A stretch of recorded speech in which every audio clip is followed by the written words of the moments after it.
सबसे पहले आज तो किशोर तिवारी जी आपसे ही बातचीत करते हुए मतलब बताइए, अब दिल के दर्द को कैसे छिपाना पड़ रहा है कि चेहरे के तेज को बढ़ाना पड़ रहा है? इतनी बुरी हार किशोर तिवारी जी।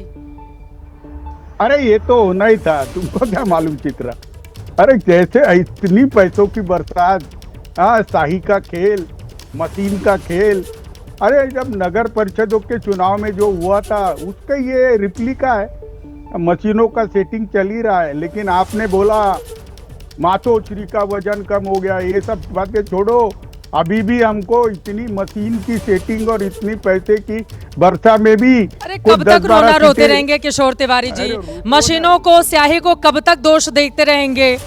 मतलब सारी उम्र यही गुनाह करता रहा। धूल आईने पर थी, मैं अपना चेहरा मतलब चेहरा साफ करने की जब आपको जरूरत है उस समय आप आईने को दोष दे रहे हैं किशोर तिवारी जी। मैंने थोड़ा परिवर्तित कर दिया ताकि आपकी मुस्कुराहट बरकरार रहे। अब छोड़ भी दीजिए ईवीएम को, स्याही को दोष देना। जरा मैं पूरा कर लेता और प्लीज प्रेम शुक्ला जी का फ्रेम आप ठीक करा दें। किशोर जी आप अपनी बात कहिए, आगे बढ़ाइए। नहीं, मैं बात कर रहा हूँ। आज पहली बार मेरी आपने ये डिस्कशन में महामहिम जो हमारे पत्रकारिता के जनक ही है, वो 90 की उम्र में जा रहे हैं, एस एन विनोद, उनको बुलाकर उनसे समीक्षा कराइए। बहुत अच्छा होने वाला, ये बहुत गहरा डिस्कशन होने वाला है। लेकिन एक लाइटर रोड पे मैं बताता हूँ कि केंद्र में इनकी सरकार है, राज्य में इनकी सरकार है, महाराष्ट्र की जनता ने नगर इकाइयों में भी इनकी सरकार की है। तो मैं, आपने जिसको धुरंधर बोला, वो नागपुर का ही है और नागपुर में भी उन्होंने बहुत अच्छा रिजल्ट निकाला। तो देवेंद्र फडणवीस का, किशोर तिवारी जी, मुझे लग रहा है आप पता नहीं क्यों खुश हो रहे हैं देवेंद्र फडणवीस की जीत पर। मुझे लगा था आज थोड़ा मायूस सा चेहरा, थोड़े दुखी होकर आएंगे। ऐसा तो नहीं कि खेल कुछ और है किशोर तिवारी जी का? समय समय पर बड़े देवेंद्र फडणवीस की तारीफ भी करी है आपने। एक मिनट सुनो, जो आदमी जीतता है उस दिन भी उसकी तारीफ न की जाए तो गलत है। मैं नीतियों का विरोधक हूँ, मैं व्यक्ति का विरोधक थोड़ी हूँ।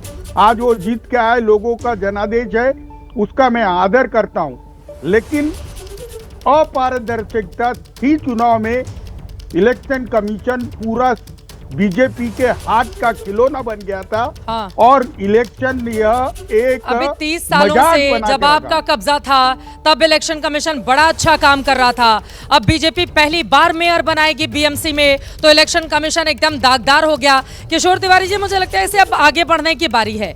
अब खुद में आत्ममंथन करने का दिन है कि आखिर शिवसेना का इतना बुरा हाल क्यों हो गया। हिंदुत्व की विचारधारा से आप लोग हटे, ज्यादा सेकुलर बनने की कोशिश में तो ऐसा नहीं हो गया जो बीजेपी के आरोप है। प्रेम शुक्ला जी का सीधे रुख करते हुए मैं आ रही हूँ एक बार प्रेम शुक्ला जी, बाकी लोगों की भी टिप्पणी हो जाए। प्रेम शुक्ला जी, ये तो धुरंधर वाली जीत है आप लोगों की। सबसे पहले बधाई। जीत के लिए 3 मुद्दे क्या रहे, श्रेय किसको देना चाहेंगे? और आज तो बड़े गदगद होंगे प्रेम शुक्ला जी। धन्यवाद चित्रा जी, पूरे महाराष्ट्र को बधाई देंगे। महाराष्ट्र की जनता ने जिस तरह से भारतीय जनता पार्टी के नेतृत्व में महायुति को प्रचंड जनादेश दिया है, मुंबई ने तो दिया ही दिया, मुंबई के अलावा शेष 22 अन्य महानगर पालिकाओं ने भी भारतीय जनता पार्टी के पक्ष में प्रचंड जनादेश देने का काम किया है।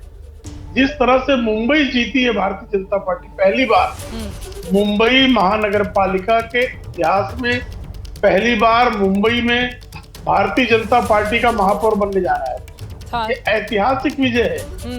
इस ऐतिहासिक विजय के लिए जो है भारतीय जनता पार्टी के नेतृत्व को, भारतीय जनता पार्टी के आदरणीय देवेंद्र फडणवीस जी को, भारतीय जनता पार्टी के सारे कार्यकर्ताओं को जो है उन्होंने अभिनंदनीय कार्य किया है। सतत परिश्रम करके जन कल्याणकारी कार्यों के माध्यम से जनता का विश्वास जीतने का काम जो है भारतीय जनता पार्टी के कार्यकर्ताओं ने किया।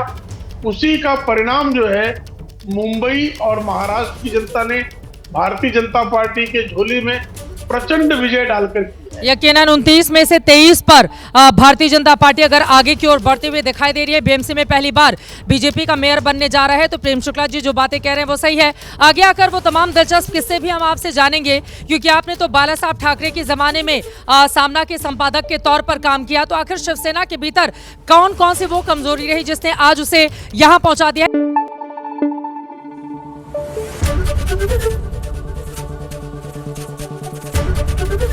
एबीपी न्यूज आपको रखे आगे।